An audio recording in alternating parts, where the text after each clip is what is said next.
What is socialism? Bourgeois or middle class rule superseded the domination of the absolute monarchies and aristocracy of the old regime.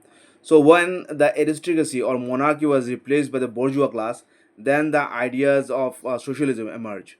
When the new governments were set up, legislation restricting business enterprises was revoked, and almost nothing was done to better the condition of the workers.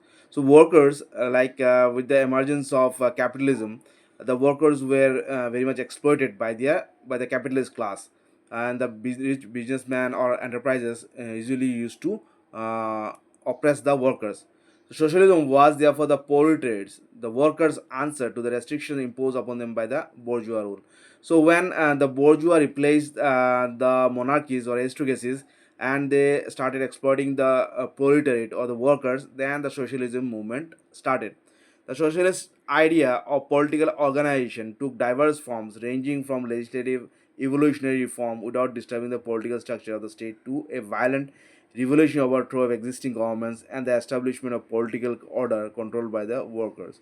So the socialist political idea was initially was very benign, and it was non-violent. So it aimed at legislative or evolutionary reform without disturbing the political structure. But and then gradually, when they saw the protesters, the workers saw that the reform is not happening, then it took violent forms in the form of revolution, and it overthrew the existing governments and the establishment.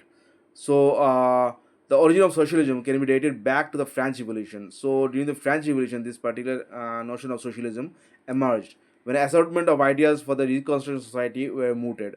So Benoff made extensive use of his own newspapers and several popular songs that is sponsored in order to popularize his ideas. Charged with causing an uprising, he was arrested and executed in 1797. So Benoff was a popular leader who popularized the idea of socialism. Next class we'll discuss how did it originate and grow.